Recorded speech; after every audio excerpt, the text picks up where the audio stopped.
Alright, so first off, quick apology.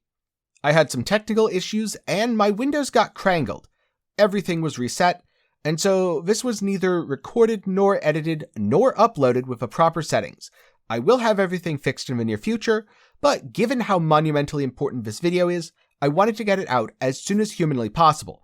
I kid you not, the first thing I did once my Windows was back and installed was install PoE, and the second thing I did was record this video. So, apologies in advance. But for now, let's start talking about hard times.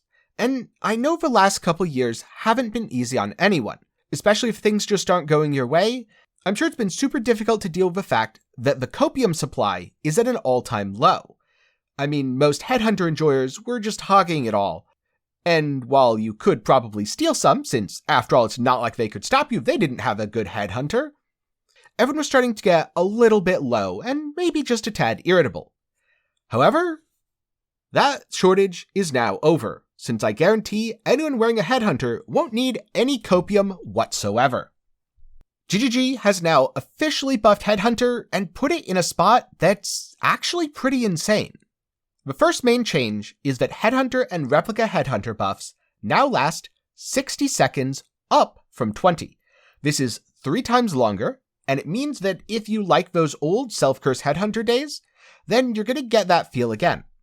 Just going through maps, I struggled to go below 20 stacks, and if I put Beyond on a map that was reasonably juiced and set up for my build, I would often be at 30 to 40 Headhunter buffs.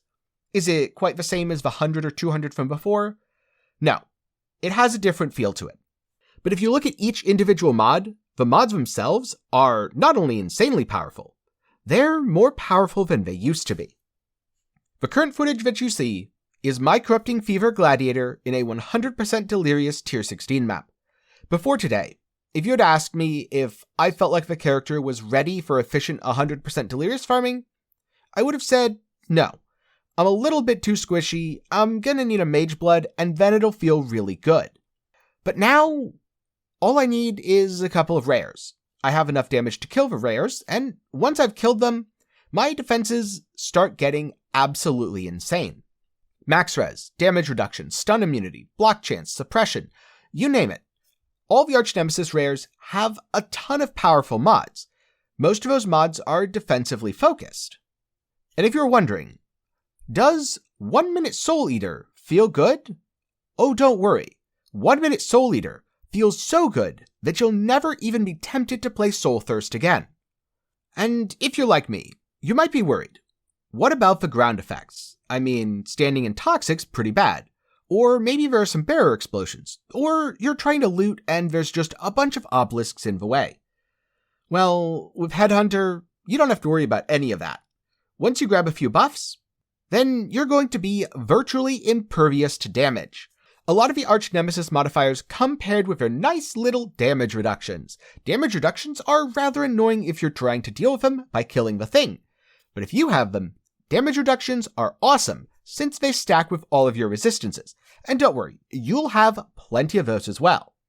In fact, if we're looking at the Headhunter purely defensively, I would say Headhunter is in the strongest state it's ever been. Sure, you won't have 80,000 ES or 100,000 maximum life, or any crazy numbers like that. But you just don't take damage. In fact, I'm pretty sure when I did this entire 100% Delirious map, I took more damage from using my own Corrupting Fever than I did from the enemies. Or at the very least, that's what it looked like.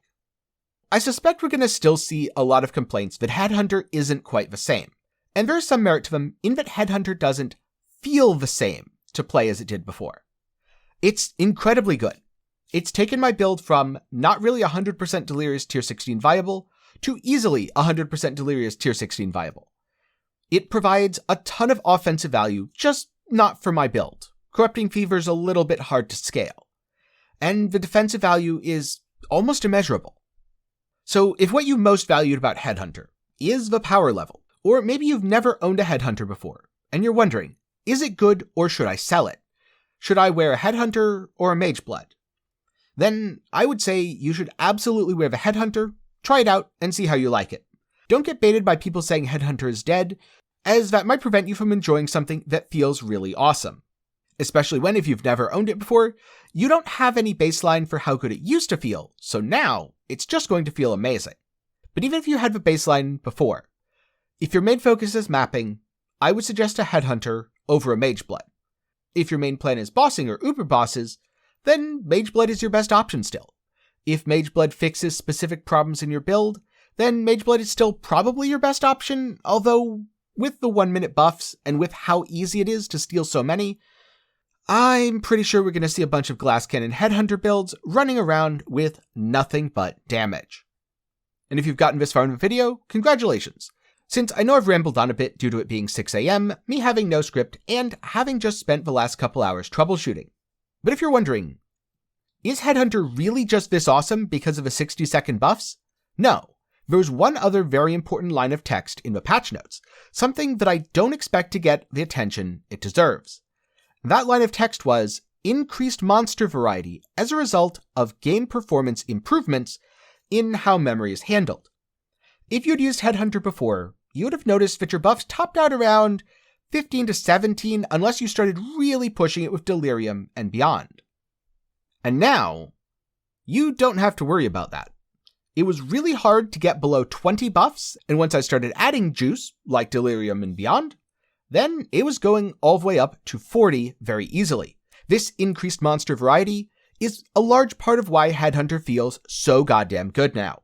You're stealing a bunch of different buffs, and Arch Nemesis buffs are quite powerful. And so that's my thoughts on Headhunter after experimenting with it right after the buff. Is Headhunter dead? Absolutely not. Was Headhunter buffed? Absolutely yes. Is it a good item? Yes, it is. And can you make some really broken stuff with it? Stay tuned. I might be doing some of that in the near future. But for now, I hope you've enjoyed. If you did, then be sure to leave a like, as that really helps me out in the YouTube algorithm. If you have any thoughts on the buffs to Headhunter, then be sure to leave them down in the comments below. And a special thanks to the patrons and YouTube channel members. I'm sorry that I don't have a proper outro with your names.